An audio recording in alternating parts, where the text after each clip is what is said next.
Hey Chris, this is Mike, and I see that you recently bought a property at 15422 Southeast La Crescenta Way. You get a second? Yes, what can I do for you? Yeah, Chris, we're actually local real estate investors, and we provide investors like you with exclusive off-market deals, like deeply discounted investment properties that are not on the MLS yet. So we'd like to send you your inventory as we get them under contract. Would that be okay with you? Well, let me ask you, where do you get your highly qualified deals from? Highly qualified. Yes, your highly qualified deals, where do you guys get them from? Our off-market deals? Yes.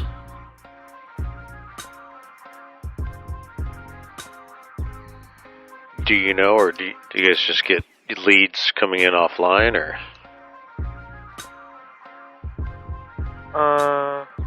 With that information, I'm not sure though. But Okay. Where? I think I'll pass, but I appreciate it. Okay, no problem, Chris. All right, thank you. Thank you. Bye. Bye.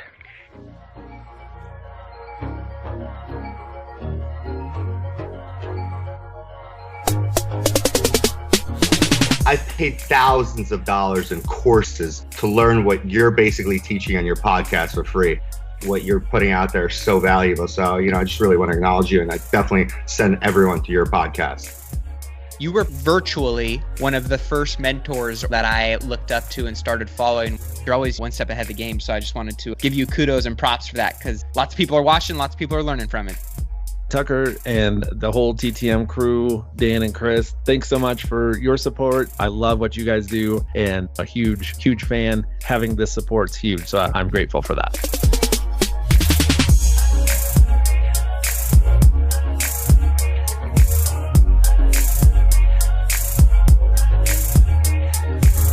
What's up, everybody out there in listening land? This is episode 244 of the Real Dealz podcast, and I am your host, as always, Tucker Merrihew. Hey, what'd you guys think of that call that we put at the beginning of the show, huh? Pretty funny. First time I heard that here in the office. It actually happened while I was doing the interview for this week's show, and Chris said, come on in here, you got to hear this. And I got to give the guy kudos for giving us a call, but Chris messed with him a little bit. He was obviously a newer investor, and he got caught like a deer in headlights and didn't know how to answer the question that Chris posed, which was a pretty reasonable question, but he didn't know he was going to get it, and I think he was going off of a script from probably maybe one of those bigger real estate investment training companies that tell you to go call other investors in your area and let them know that you have these opportunities for off-market deals that they could be a part of, and would they like to be on your list. So anyway, Chris messed with him a little bit. Hopefully you guys enjoyed the call. I know when I heard it the first time, I laughed pretty hard, so I thought, you know what, let's put that at the beginning of this week's show, and I know you guys would probably like it. Now, back to the business at hand. This week's show, we got a hot one for you. Big show, big guest. Very, very influential and inspiring individual out of the Seattle area named Thach Nguyen. And Thach has got not only a great story, but he's doing all kinds of things.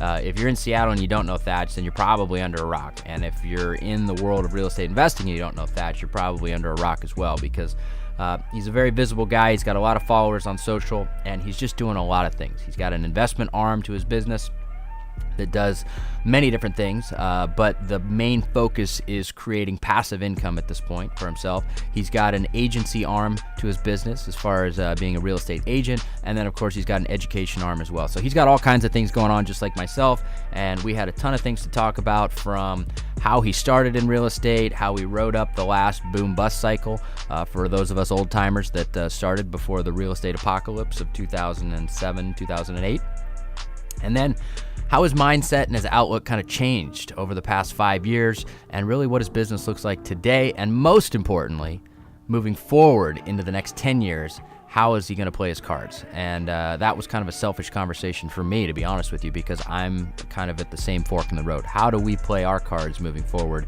into this next year, given the current market conditions and everything that's gone on in terms of softening of the overall real estate market, and trying to figure out exactly where we're headed and where the bottom of the trough is, and at what point inventory continues to absorb, and at what point true values will stop declining, or stop going down, we'll say. Not that they've plummeted dramatically, but where's the bottom of the trough? And that's important to know when you're investing, because you have to base all your numbers off that. So we have a phenomenal conversation. He brings a ton of energy, and I know you guys are going to dig it, so we'll get into that interview here very shortly.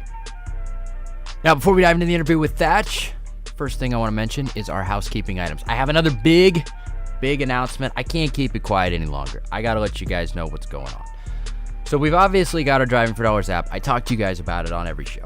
Try and say, hey, go download it. It's free to download. You got a 5-property free trial. There's no risk, so download it. It's free. And whether you have an iPhone or a Android phone, you go to iTunes Store, you go to Google Play Store, depending on which one. That you know, or at least I've told you. I don't even know how many times. What you don't know is what we've been working on behind the scenes. And we've been keeping it a little quiet. I've been dangling out a little bit of information for you guys. But it's big. It's big news, and it's going to change this business forever. Now, like I mentioned in a previous show, what we wanted to do initially was create a minimum viable product, something that makes our lives as investors easier. And that minimum viable product was an app that pulls all the owner information for a Driving for Dollars list so that you can easily export it and send your mail. That was the first iteration. The second iteration was adding a phone number. And so we use a service that pulls a phone number that is attached to the owners of those particular properties. Some of those phone numbers are landlines, some of them are cell lines. So depending on whether you're running your RVM, your success rate in terms of RVM's landing is going to vary whether or not it's a home line or a cell line.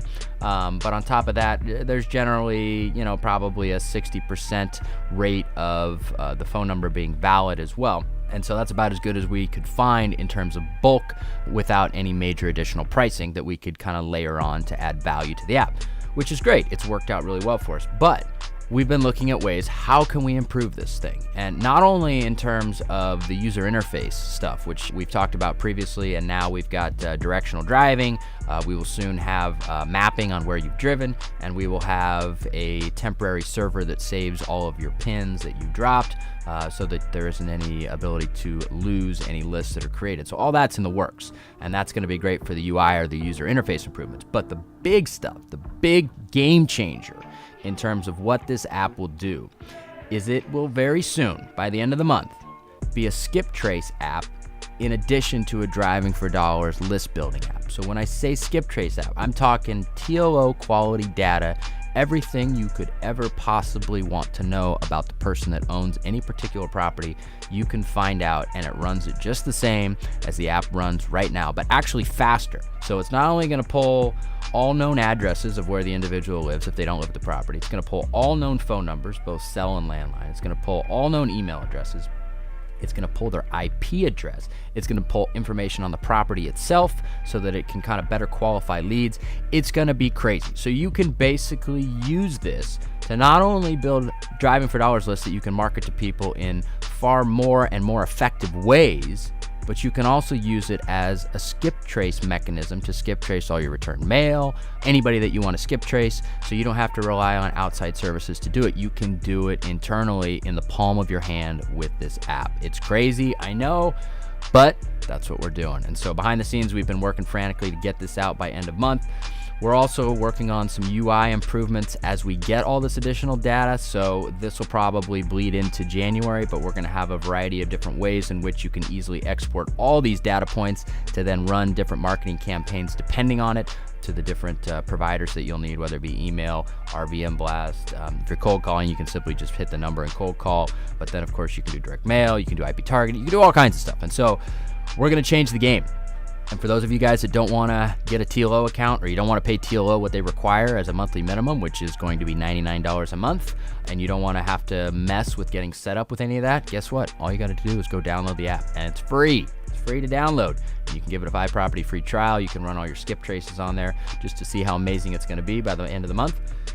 And then there you go. That simplifies everything that we as investors need in order to contact people to get a conversation started to hopefully buy their house. So big news. We're changing the game, and we're super excited about it. I know that it's going to bring a tremendous amount of value to all of your businesses. So that's why I got to tell you. So anyway, keep an eye out for that. We're hoping by end of month, we will have that all converted over. Not that the app isn't a tremendous value as it is, but we're always looking to make things better, and we're always looking to change this business for the better. Now, beyond that, the other thing I wanted to mention is our Deal Finders Academy. For those of you guys that are interested in joining our virtual mastermind group, which is the DFA, we would love to hear from you. It's a great place to rub virtual shoulders with some of the best investors from across the country. It's an extremely active forum.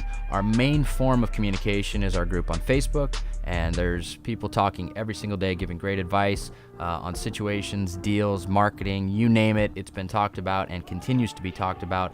But more importantly than that, we're also going to be adding an additional feature for those people that are part of our DFA. We will be able to run bulk skip tracing for you in addition to lists. So as part of the Driving for Dollars app improvements, we're going to have a back end where we can actually do batch skip tracing for you as well at an amazing deal for those people that are part of our DFA. So just kind of an add-on service that we will do, to make sure that we take care of our members.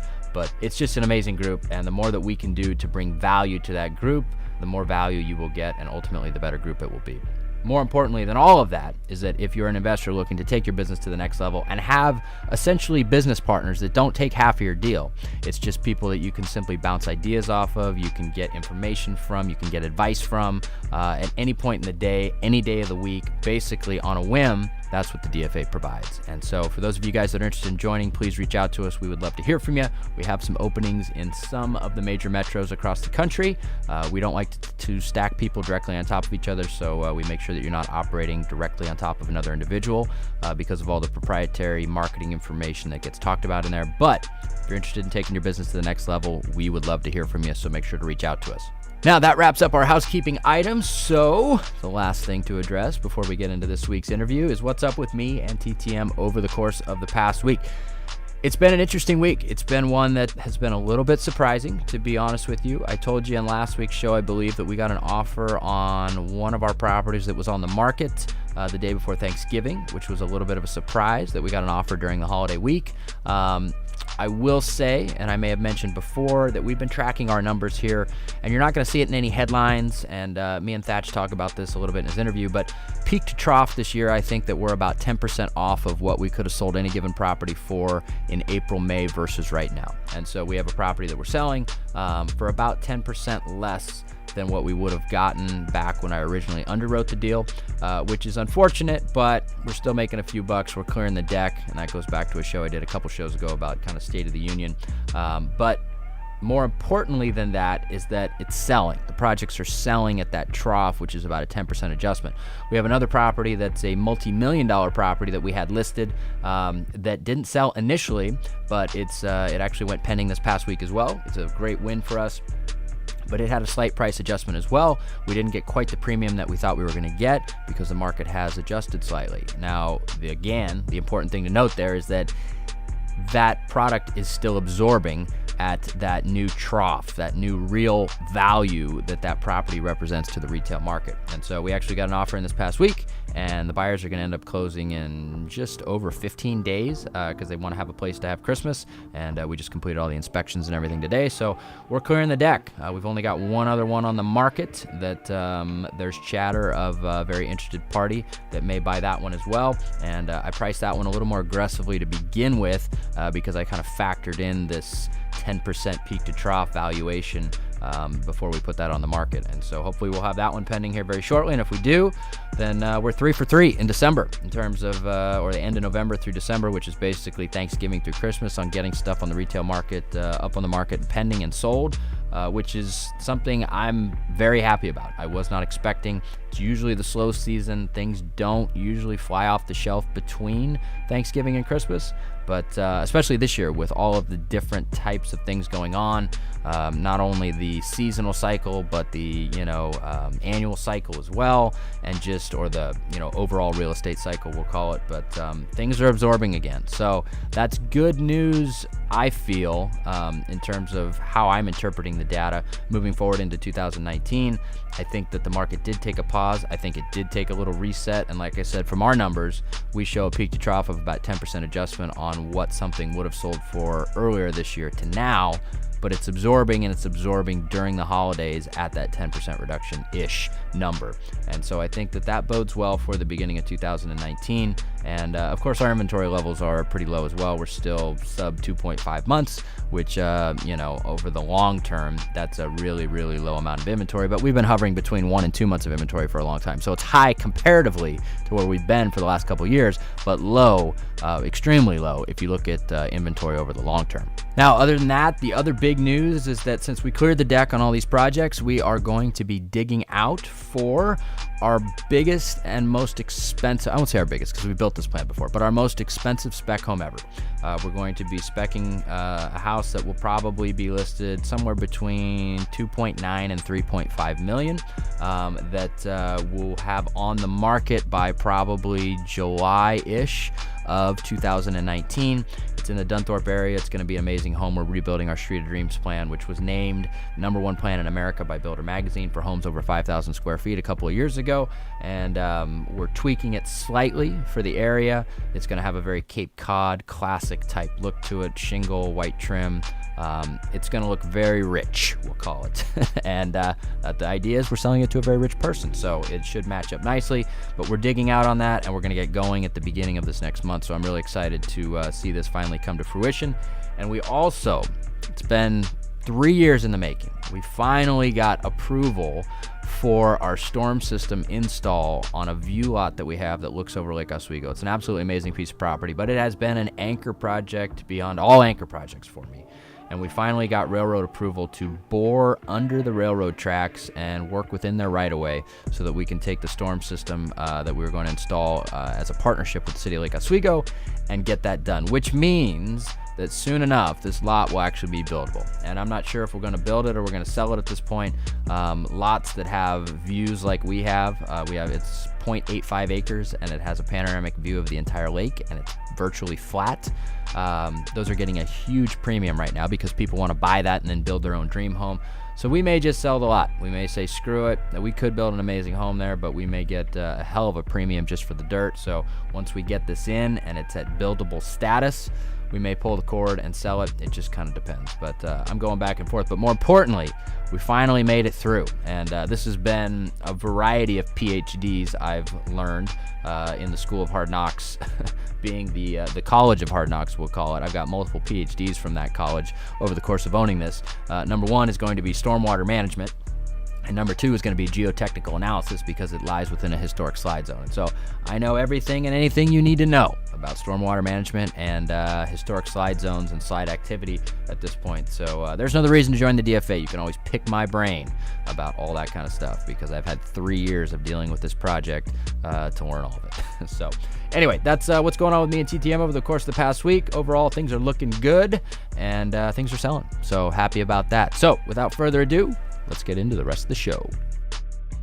All right, Real Dealz podcast listeners, I want to talk quickly about our show's sponsor, Iron Bridge Lending. If you guys have not reached out to Iron Bridge already to talk to them about funding some of your upcoming flip projects, I highly encourage you to do so. I've known the owner of Iron Bridge for a very long time. I personally borrowed millions of dollars from them over the years to do a number of different projects, and I can say without a doubt, they are the best hard money lending company I have ever come across, and that is the reason why they are the sole sponsor of this show. I've had a lot of other companies reach out to me and want to sponsor this show, but I just won't do it. I feel like I need to be genuine in who we have sponsoring the show, and it needs to be somebody that I've personally done a ton of business with. So I personally vouch for their ability to be the best, hands down, in the world of hard money lending. You won't find better programs, you won't find better terms, and they're lending or will be lending in over 20 states. So chances are, if you're hearing this in whatever state you're in, it's definitely worth it to check out their website, reach out to them, see if they're lending in your state, and if they are, I would absolutely encourage you to do business with them.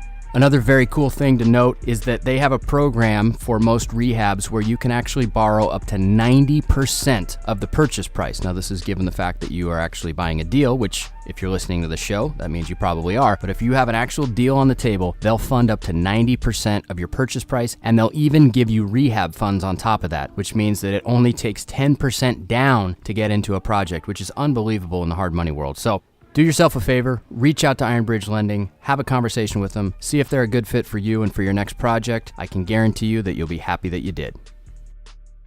All right, everybody out there in listener land, I have a special interview for you guys today.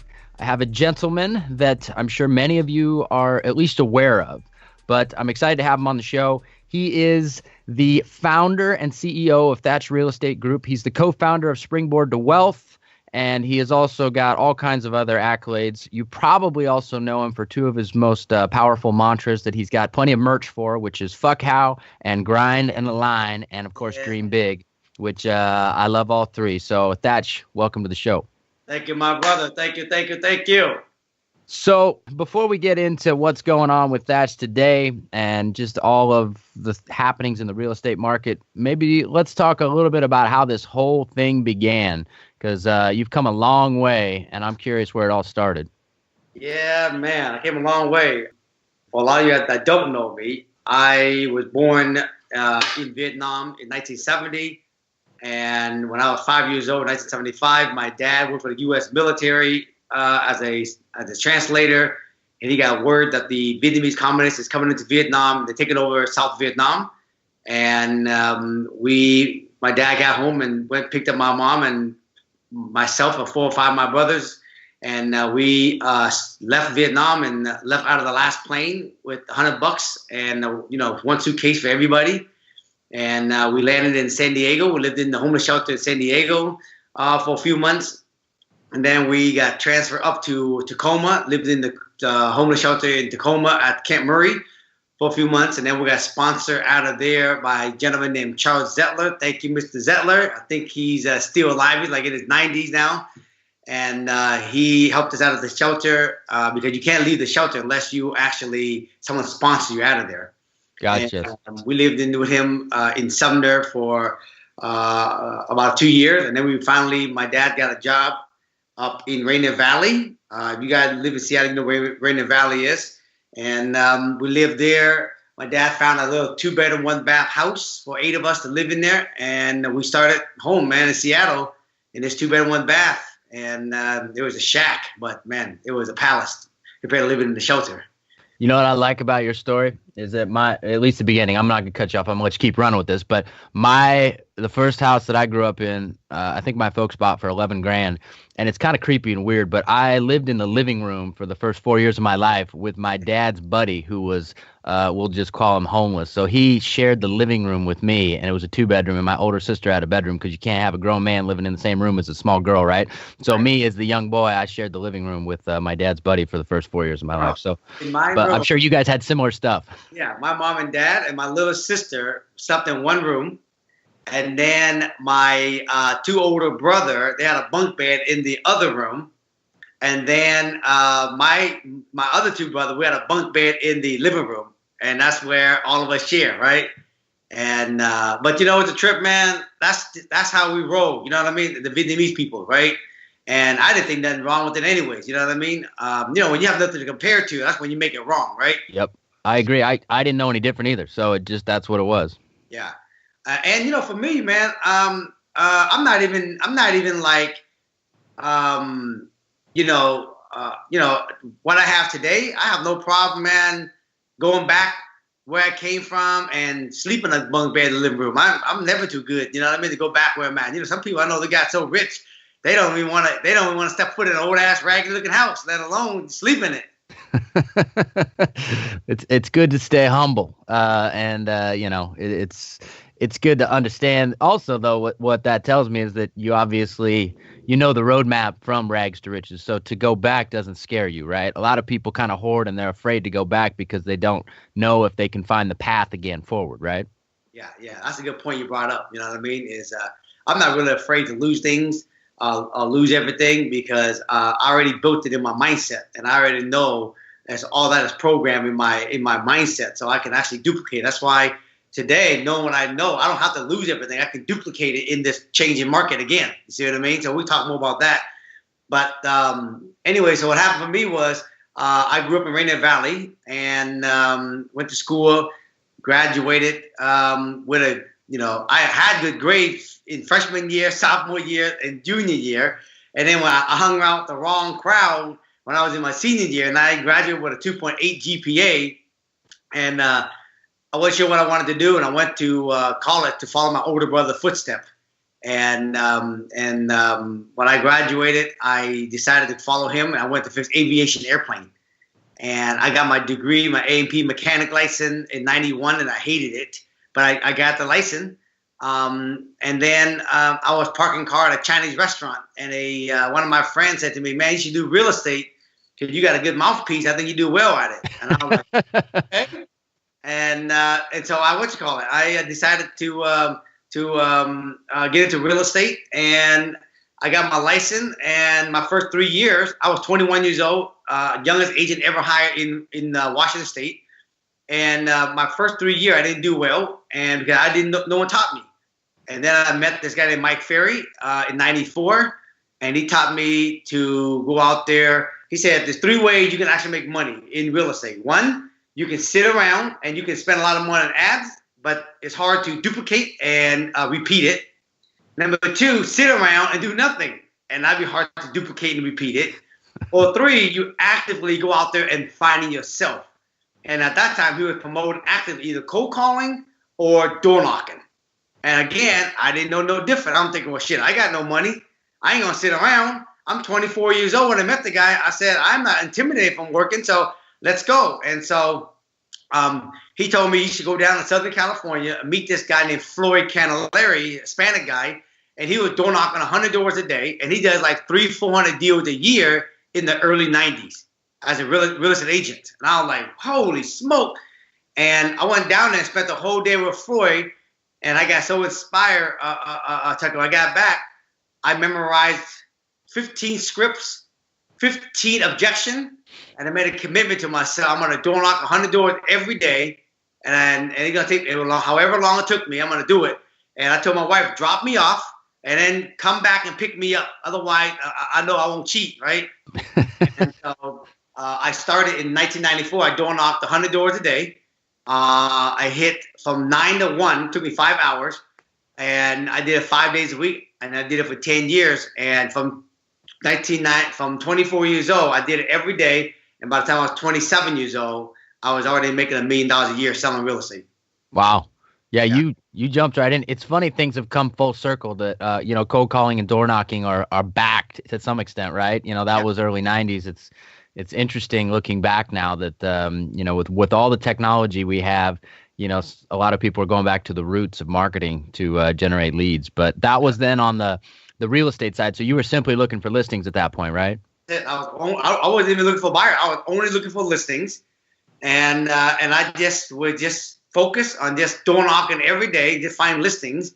And there's a lot of things I learned in there. I learned how to talk to people. I learned how to look at, I see property out there, that are beat up, but I never seen the opportunity because I only focus on finding listings, right? And that's the thing I see to tell people today more, and we talk more about that, is whatever lens you have on, that's what you see. And the key, you got to have multiple lenses so you can see multiple things because they cross our path every day. Yeah. So when did that lens start to change for you? Yeah, good question. So what happened was, I was making good money when I was like 27 years old, 28. And then I met this guy named Saul. He today is my broker at John Scott office.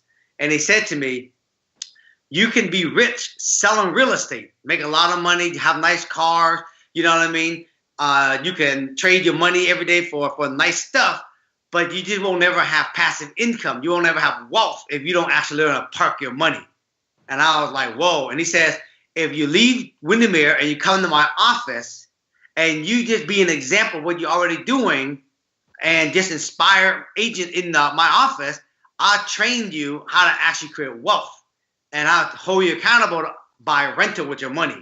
And my wife Cameron was a smart one. She's like, done. And every time I had enough money, I was making commission checks.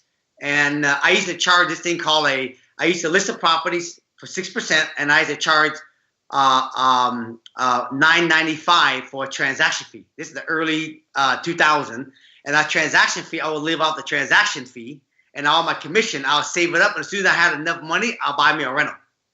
And so 1997, when I bought my first rental, and it's been since, I've been buying rentals since then. Good timing, given I'm sure you accumulated a number before the big ramp up of let's call it 04, 05, 06. So that was probably, I guess there was a mini ramp up at the end of 2000, but then the real ramp up was in the big boom. So you probably got a lot of rentals at what comparatively would be some smoking deal price wise, looking back. I bought my first rental. See, back then, my first rental I bought in 1997 at market value, it was $105,000. And it wasn't even, that was just market value back then. That's not what I know today, right? But today, I own the house free and clear today, and it's worth like $700,000. Yeah. Yeah, the first rentals I bought were market value as well, but we all kind of go through that progression of, well, I'm going to buy rentals, and this looks like a good rental, Right. but you're not looking at it from the slightly different lens, which, of course, is the investor lens. You're just looking at it from the landlord lens, you know, Right. like, well, this could be a rental property. Sure, I'll buy it, you know. Right. It, Right. it looks like it's worth $105,000. Sure, I'll buy it, you know. Yeah. Right. And what's crazy, Tucker, you know this, man. So many real estate agents and so many flippers and even so many builder still see investment from the lens of a landlord versus the lens of a true investor. This is true. Yeah, it's a really valuable skill set to be able to switch lenses when you look at real estate, and not many people have that, I will say. Yeah. Yeah. So then did you go full bore at that point? Did you just gradually start accumulating rentals, continue your agent business, or did you transition more into the investing side quicker once you started accumulating rentals? How did that play out? Yep. So I continued to keep selling real estate. I was selling about 15, 20 homes a month during my early 20s, early the year 2000. And I was selling that and using that as my machine for cash flow coming through. And of course, my next evolution was I was buying rental, and then I started buying fixer, and some of them I will fix up, and some of them I will keep. And then from there, I transitioned. I still was buying rental and buying fixer. I added, and I met a partner of mine named Paul Laballardi, who is my partner still today in the early 2000. And we started building a single family home. And I will find the land, he will build it, and we split everything. And today, I still do that today. And then I also added, after single family, I started building apartment buildings. And I still do that today. And I built apartment building, and I kept those. Or I was buying apartment building. I was buying fixed-up apartment building also back then. But I was always selling real estate because I was making $1 million a year just bringing that money in, so I can always have money and W-2s to buy stuff. You know what I mean? Right. But I didn't really look at investing, Tucker, as a investor lens until probably about maybe 5 years ago. Okay. Really after the crash is when I really started looking at it from the lens of an investor, like what you and I just talked about. Because before then, I was buying a lot of rental and building stuff and keeping them with a lot of cash down on them, just as a cash flow. Does that make sense? Yeah. Oh, yeah. No, I've gone through the same progression, so I totally get it. What do you think spurred that lens change? You know, we'll call it 5-6 years ago. You know, obviously you made it through the crash, which, you know, shed a lot of people. Yeah, I mean, I came out with 2 black eyes, a couple of deed and lose, and that was the extent of it, which I feel fortunate about. But, you know, we actually grew our business in the midst of, you know, taking a couple punches to the face too, you know. So it was an interesting time. So I always like talking to people that they started before, they made it through, and they're better now on the back end, as opposed to being somebody that got shed during that time and just never made it back, right? Right. So what happened for me, Tucker, and I know you appreciate this. In 2008, I had a 250-unit apartment building. We just got built, and we had it all leased up, and the bank wouldn't put it into permanent financing. Oh, yeah. Okay. Right? Because East and West Bank got bought out. East and West Bank bought out this one other bank. And they didn't want to take on a $40 million loan at a time when everyone was losing their property. and a lot of my single family property was going vacant because people were moving out. Yep. And since I bought things at retail back in the days, and I had my 10, 20% in it, well, when the market went down, a lot of my equity literally went away also. Yep. So I didn't have much equity in a lot of these property just because I didn't buy it at a good price what I bought today, right? Right. And so when that market crashed, I was struggling, man, on keeping my head above water because I had so much. I was having probably close to $100,000 a month on going out the front door on just vacant land that I was paying, vacancy on buildings, vacancy on retail, because I bought everything at retail with my down payment, and I couldn't really sell it because I didn't have much equity in it, so I had to keep them unless I wanted to short sell them. And so I just started cranking on selling real estate, man, for 2-3 years, and just went through that whole period of time. And after that, I realized I'm not gonna fucking buy retail again.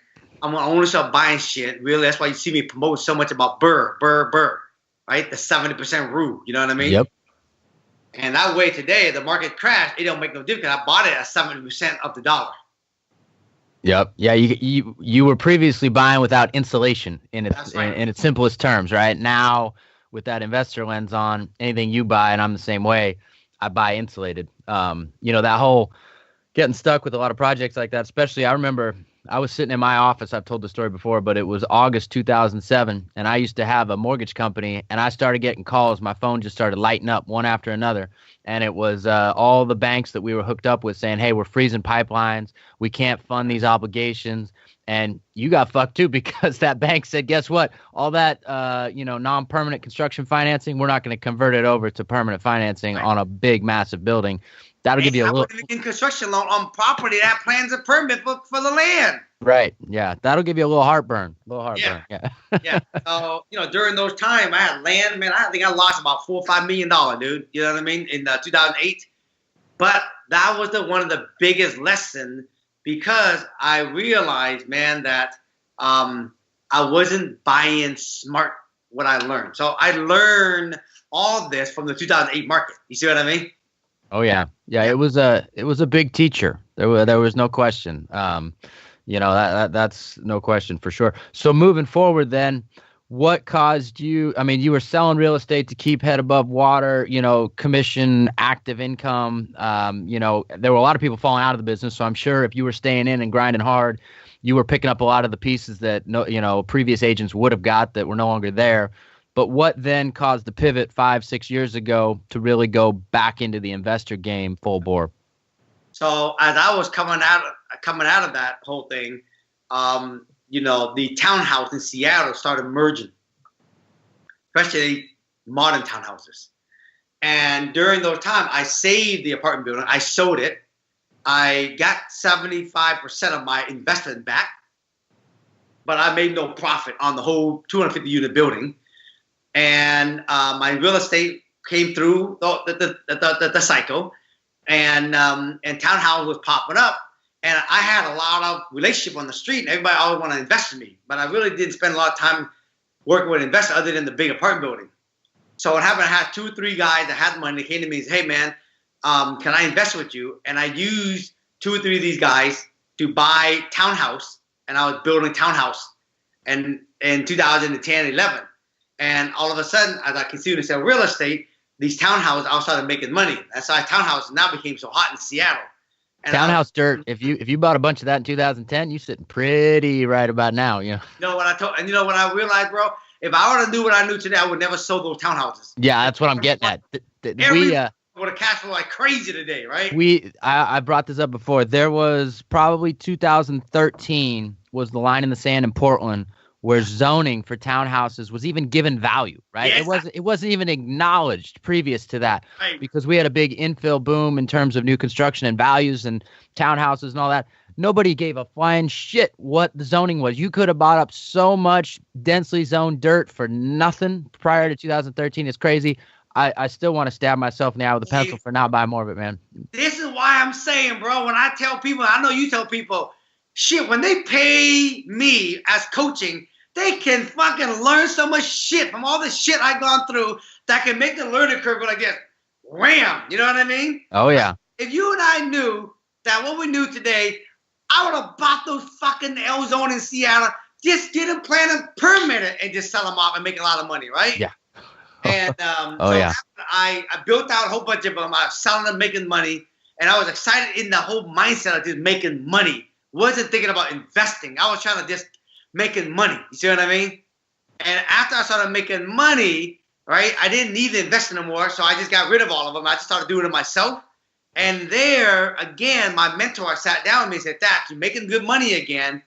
Don't forget about, right, how do you want your life to be like 10, 15 years from now, right? We talked about passive income before. It's time to do it now. It's time to get back in the game, do it. And that's when I realized, oh, my God. And Cameron and my wife, we sat down. We were like, you know what? This is the time. The property are cheap. The construction labor is cheap. Rehabs are cheap. Fixer-upper are cheap. We need to create a game plan to go after our passive income. And literally, man, in 2011 and 12 is really, like I said, 5 years ago when I really started going after this kind of property and the BRRRR model. That's when, for me, the BRRRR started coming back to life for me. I knew about it back then, but you know what I mean? Really, it's about 5 years ago when I really started going after the BRRRR and buying shit at 7% of ARV, minus the rehab. And that's when I started going full-blown on buying property only for rental today. Right. Yeah, you know, one thing, too, that you said there that is important to note, construction costs were way cheaper. Way cheap. I mean, I remember we were doing rehabs for 28 grand. And I can't do shit for 28 grand anymore. I can't do anything. I can't walk through a house for 28 grand anymore. But we were doing full rehabs, banging out, buying at 120, putting 28 to 30 grand in them, selling them for 199, just boom, boom, boom, boom, boom, boom, boom, all day long. 2010, 11, 12. Like now those same houses are worth a hell of a lot more, but we can't do anything for that amount of money. So it's changed the game dramatically in terms of cost. So yeah, you're right. That was the trough, we'll call it, in terms of construction costs, labor, material, everything. Everything. So then basically you jump back in full bore. What's, you know, from then to now, you've obviously grown a lot as well. What does the business look like in terms of the investing side today? Comparatively to when you started jumping back in and kind of implementing this BRRRR model? Yeah. And so today, I have a 10-year plan, 2028. My focus is to keep my eye on the 2028 and work. You know, I created a whole game plan from future back to the present. And my goal right now, Tucker, is real simple. By 2028, I want to have 500 grand a month in positive cash flow. And so everything I do, so I have this stand that I look at. And this is what I teach with Mark and Stephanie in the Springboard. I always start with the highest now. And the highest standard I start with is buying property that can fit what I call a full BRRRR. I mean, I get all my money back out, not partial, but all of it. If it doesn't fit a full BRRRR, then I ask myself, does it fit a partial BRRRR? I have to leave some of my money in there. And is it something I want to keep? If I don't want it at a partial BRRRR, then I can fix and flip it and get rid of it. If it doesn't fit a fix and flip, then I can either list it or I can assign it to somebody else. But back then when I was coming up the pipeline, it was coming from the other end. Can I list this house, or can I assign this deal, or can I fix and flip this deal? You see what I mean? Right. Yeah, you inverted it. Turn the other way around. Every time I look at a property, I ask myself, can I full BRRRR, partial BRRRR, fix and flip, a list of property? Gotcha. Yeah, that's an interesting way to look at it. So then what's the main driver then for all those leads that come through that you look at with that new lens? So I go after today, just to give you an idea, today I still have my residential real estate business. Right. I still do that. Then I have my fix and flip business. I have my townhouse business, and I have my apartment business. My single family is just the vehicle to make money so I can buy all these property, fix and flip, new construction. But ultimately, I use all these channels to actually make cash flow so I can buy property so I can actually get to my $500,000 a month, right? So with that being said, then I have a specific type of property that I only go after so that when I'm cold calling, door knocking, mailing out, I only go after those property. So either when I do find them, either they fit a full BRRRR, partial BRRRR, or I'm going to just fix and flip them, or I'm going to just list them. So for example, I only go after single family fixer in the area where I can get high rent. And it has to have, for me, I have to buy property where ideally, in a perfect world, I like buying 2-bedroom, 3-bedroom, 1 bath with an unfinished basement. So you can ADU it essentially. Or I can finish up the square footage in the basement. Right. And I can rent out a full 4 or 5-bedroom house, so I get good rent. But I'm only buying it out of 2-bedroom, 1 bath, or 3-bedroom, 1 bath with an unfinished basement. So I go after property that have unfinished basement, so I can create my own value, so I can buy it at 70% below, so I can get my all-in number at low, so my rent can cover this thing without no money at the end of the day. Yeah, it's an interesting way. So for us, a lot of times that fits 2 buckets for us, I guess. I've never thought about it specifically like that, although I know some guys here locally that do it, but taking basements and converting them, you essentially are creating a secondary apartment, right? So it becomes a secondary income stream for a property that, otherwise would rent for about the same anyway, right? For the main floor.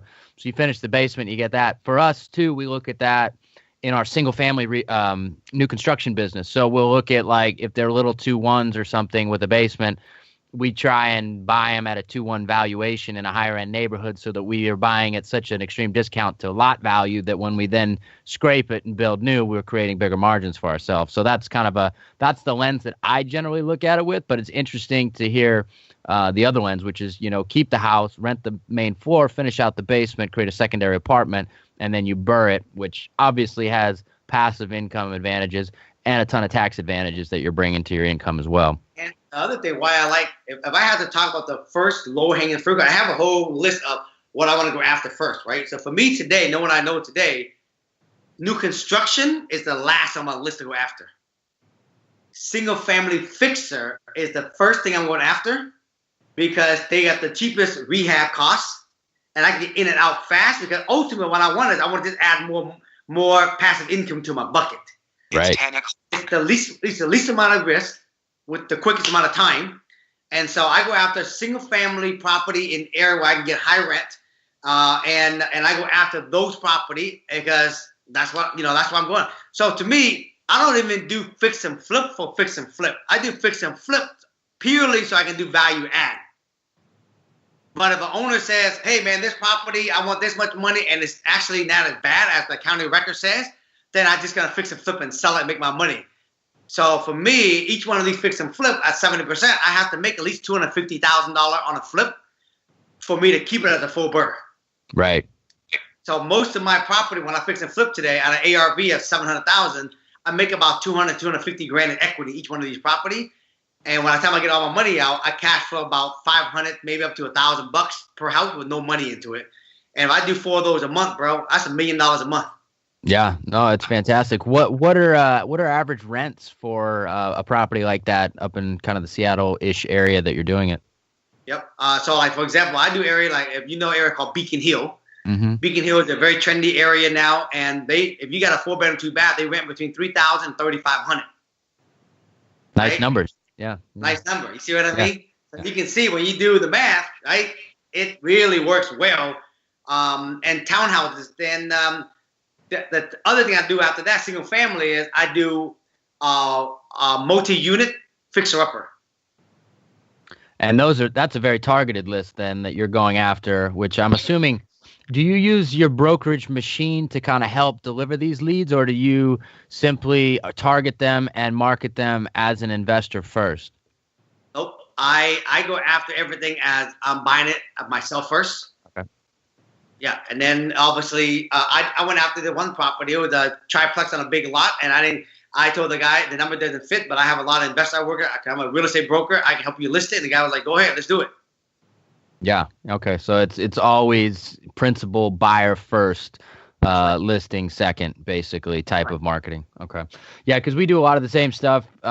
It's like you said, it's very expensive and time consuming to go ground up, right? So for us, new construction right now, if we're doing it, I'm only doing one down, one ups is what I call them, which is basically knock one down, build one in its place, and we can streamline the plan approval process. We only got to wait 30 days to notify everybody that we're not going to poison them by tearing the house down, because Portland's a little sensitive about that. But that's our fastest path to positive revenue, we'll call it. If we're doing partitions, things like that, I mean, we're in it a year and a half, 2 years with appeals and all that stuff. So yeah, one down, one up is what we're doing with that. But in the multi side, we're marketing very specifically to a lot of ma-and-pa mid-level multi complexes. When I say mid-level, we're talking 10 to 20 units, not big guy stuff, but not small guy stuff, and value add there. Just because the cost to build is you essentially have to build high-end apartments now these days just because of what it costs and the permitting fees and everything else. It's just gotten ridiculous. But again, that's the fastest path to positive revenue and not just a bucket to dump money into as well. But see, here's the thing. See, I like what you say, Tucker. This is what I want everyone to understand. What is every fix and flipper and builder, investor doing all this shit for at the end of the day?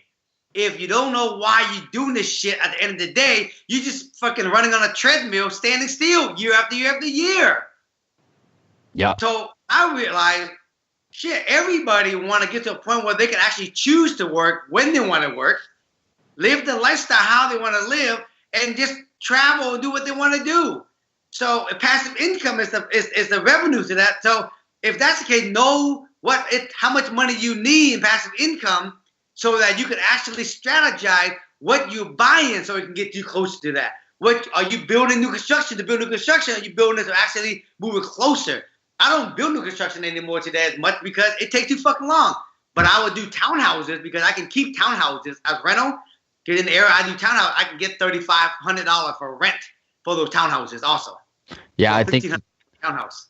There's a lot of value in what you just said, and it's a good reminder for me to hear it as well. But yeah, there's been plenty of times that I've had some self-reflection and been like, why am I running on this fucking treadmill? What's my end game, right? And there's the end game, of course, is the passive income, but there's also the other side of the coin, which is at a certain point, after you pay enough years of 50% of your income in taxes, you start to realize, man, I need to smarten up a little bit and, recognize that the rules are the same for everybody. So why am I not utilizing them to, keep more of my money? Yeah, and this is why I love what you and I just said earlier. If we knew what we knew in 2013, man, we'd be doing this, right? So knowing what we know today, looking backwards, I'm saying to myself, man, I am not fucking going out there working my fucking ass off and not creating passive income because technically, in my opinion, in 2013, when you and I said, man, we knew what we knew about all these townhouses and construction was so cheap, we would have fucking been so much smarter, right? That was back then. Today, what I realized, Chuck, is this. Know what I know today, in the next 10 years, it's about passive income. Because 10 years from now, someone's going to say, shit, I wish I'd have listened to fucking Thach and Tuck when they were talking about passive income because that was the fucking pivoting point right there. Yeah, it's huge. I mean, it's really, I call it the climbing the real estate ladder, right? I mean, eventually we all want to get to the top of the ladder, which is ownership or lending. Well, ownership comes with better tax advantages, but you essentially are creating passive income versus the active income. And along the way, as we're still creating a lot of active income, it's nice to have those assets to offset the tax liability of the active income. So it's, right. I think that's a great message, man, to really know where it is that you want to land. Where's your destination and not just running for the sake of running, not just hustling your ass off for the sake of hustling your ass off. It's great to make a lot of money, but where's your destination? Where do you want to land? Bro, I got friends. You probably got friends. Fuck, man, they started 20 years ago with me, and they still on the treadmill running. They don't know where they're running to. Yeah, I know a lot of people that just keep on running, just keep on running. The trip, bro, is that I got friends that fix and flip 30 to 50 homes a year, Tucker, and own no rental.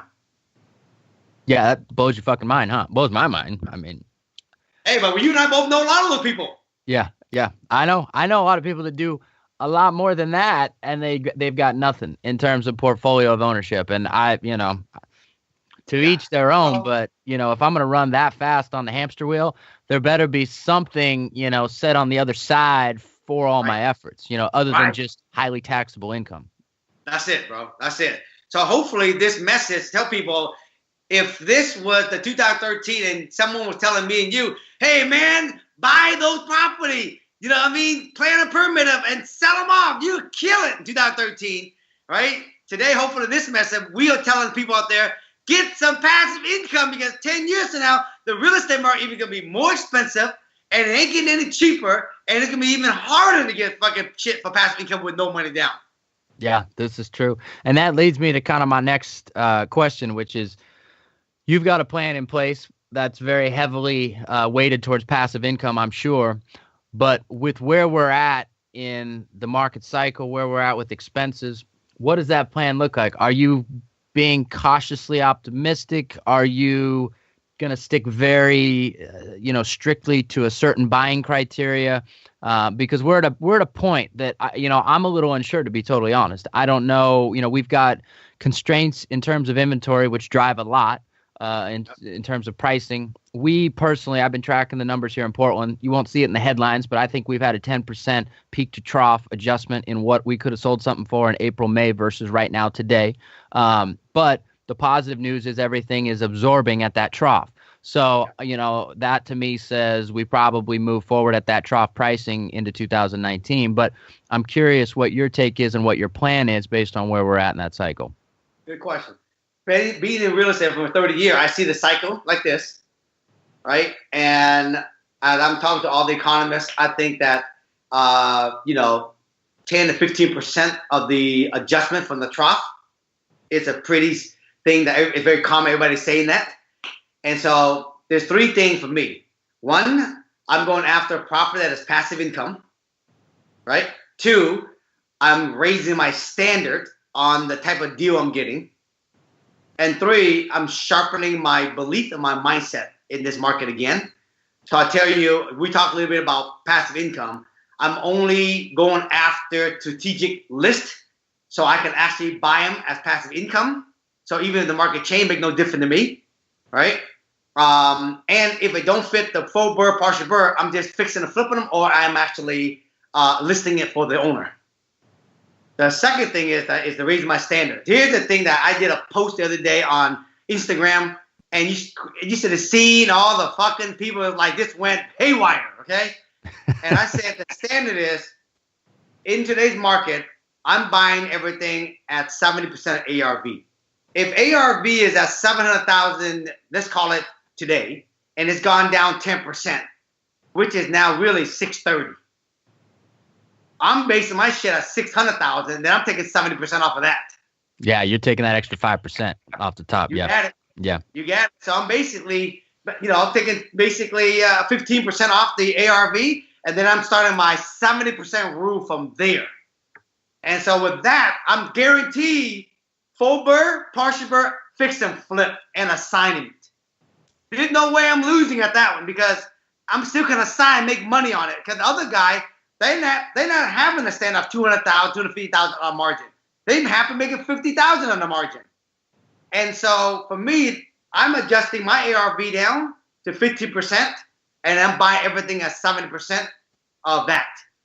So also with that, I'm only going after a certain area. I just had to do this now, Tucker, where it fit a fix and flip model. It didn't fix the BRRRR, and I had a margin in there for 100,000 profit. And I, usually when I fix and flip, I have to hit at least 100,000 minimum, right?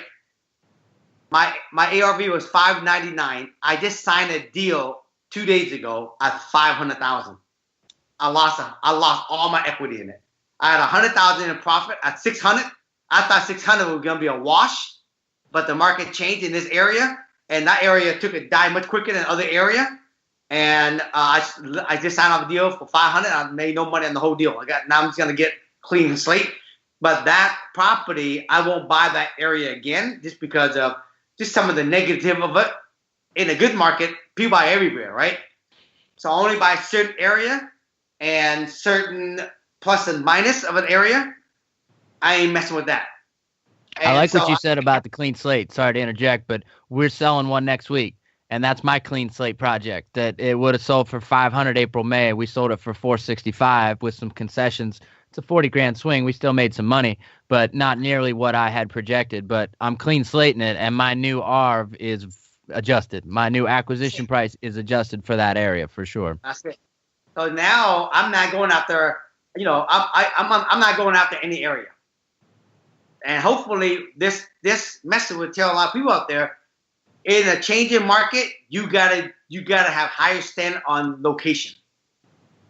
You can't just buy any freaking location, and then you just can't buy any floor plan houses, because even a freaking jackass floor plan would sell in a good market. This is true, right? So you gotta watch the floor plan. I gotta watch the neighborhood. I gotta watch next to school, a neighborhood, area where there's more rental than it is property buying. I ain't messing with those area. Even though I can get $100,000 profit, I ain't messing with those, okay? And then the last thing is the belief and the mindset. So I asked this question on Instagram the other day. I said, if you can do one deal and make $200,000 versus doing 10 deals to make $200,000, which one would you choose? And guess what the survey was? Survey says? More people would do 10 deals versus doing one deal to make $200,000. Really? And the reason why, they don't have a belief that they can find a deal that can make 100 grand and more, than to keep their standard low, $30,000, $40,000, $50,000 per flip. Well, I'm glad to see I was on the other side of that survey with my initial thoughts. Yeah. You see what I'm saying? So the belief is that what's going to hurt people in this changing market is they have the old belief that they can't find deal that's more than 30, 40 grand profit. So for them to keep living, they have to do 30, 40, 50,000. Now, someone might be listening, well, Thach, I live in Alabama and the ARV is only 200,000. Well, go find another area that actually gets you ARV at 300,000. And 100,000 in Seattle might be, 50,000 over there instead of you doing $20,000 flip over there, right? So the point is, you got to raise your standard on, here's the line I ain't crossing. I got to get flipped. I got to make me at least 100 grand in Seattle. Otherwise, I ain't touching it. Otherwise, I'm telling you, there's going to be a lot of dead people on the ground in this changing market. A lot of them. Yeah. So what I'm getting out of this is you're being very disciplined moving forward, which is a tough thing to do. It's hard to pull the reins in and bridle yourself a little bit, when you want to grow. You've got the entrepreneurial mindset curse, whatever you want to call it, right? You want to hit the gas pedal hard, but you got to be disciplined right now, and that's really what I'm getting from you. And the thing is this, and I think you appreciate it because you have a lot more experience than maybe somebody brand new. My wife, Cammie, says, we don't need to do a lot of deals because we have plenty of practice already.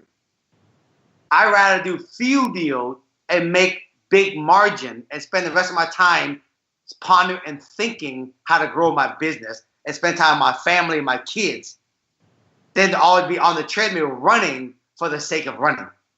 Yeah, that's a very powerful thing.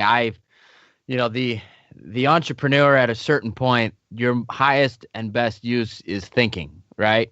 And so if you're constantly running, you have very little time to think. And obviously you've got obligations to your family to be present with them as well, but you have to have some time to think about where you're going and what you're trying to accomplish and use that creativity in your brain, which is what the entrepreneurial superpower is. Yeah, and you think about it, bro. If there was a CEO running a flipping business, they would not think like a typical flipper. They wouldn't be doing low margin deal. And low margin deal, there's always fucking fire going all the time. So you be always fixing, flipping, putting out fire, fixing, flipping, putting out fire, and you never got time to think. A true entrepreneur are thinking more than actually working. I did a quote on Instagram. I said, President Lincoln says, give me 6 hours to chop wood. I spend 4 hours that sharpening my axe and the other 2 hours chopping wood. Powerful quote still to today, and it can be applied to anything. So I would say to all my investor people out there in this changing market, spend 4 hours thinking and pondering and 2 hours of it fixing and flipping in proportion to your business. I think it's great advice. It's something I often have to remind myself of, which is take a step back, use your brain, think for a little while, figure out the direction you want to go in. And we've got our hands in a lot of different cookie jars. So I have to take time to step back and really think about all the different endeavors that we're in, and whether it be the education side, the technology side, or the sticks and bricks side. And I got to spend time and think about making sure that we're not just running on the treadmill, like you said, for the sake of running on the treadmill. We have an end goal, we have an end game, and I'm trying to use my entrepreneurial superpower, which is the space between my two ears, to figure out how the fuck do we get there in the best way possible. That's right. That's right. And I'm going to say this too, Tucker. Doing more isn't always going to get you more. Being more is going to help you get more faster. I like that quote. I'll use that one at the end of the show, too, as I always leave with a quote. That's a good quote. That's a good one. Well, hey, man, we've talked for a long time. I appreciate everything that you've brought to the show today. I know people are going to love this. For those people that want to follow you, see what else you've got going on, what's the best way for them to do that? Yeah. If you go to my Instagram, it's just at Thach Nguyen, my name. Right? Instagram, I do a lot of posts on Instagram. I also do a lot of posts on Facebook, but it's just at Thach Nguyen on Facebook. And then, of course, on the Springboard, it's just springboardtowealth.com. Okay. On Facebook, Springboard to Wealth. But if they go to Instagram, they see me posting a lot of stuff on Instagram, a lot of good stuff. So at Thach Nguyen on Instagram and Facebook, and then Springboard to Wealth. And that's where Mark and I definitely spend a lot of time dropping knowledge and tips on how to be a smart investor and how to find great deals. I have a feeling people are going to be blowing you up saying, Thach, I liked your show, man. Tell me more. Tell me more. So I appreciate you doing this. We need to collaborate and do some shit together, man. 2019, okay? Yeah, hey, I'm sure Charles is going to do another event, and I'll probably be up there speaking. Hopefully he won't give me the hangover slot. Maybe we can speak closer together or something. But I'm up for it. I'm always down. All right, I'm gonna do some brainstorming, man, and we'll reach out to you and we can do something together. I think what you're doing is awesome, bro, and I love a lot of stuff you're teaching, and I think that we can be lighthouses for people out there, man, and teaching them how to make money, but doing it with an end game in mind, so they all can get to a point where they ain't running on the treadmill for the rest of their fucking life. Yeah, you don't want to be the guy that's just running for the sake of running. Know where you're going, right? I'm gonna take that quote out and use it on my closing too, by the way. So, all right, Thach. Thanks for joining me. This will be out Friday. Great episode. You the man. All right, brother. Peace out.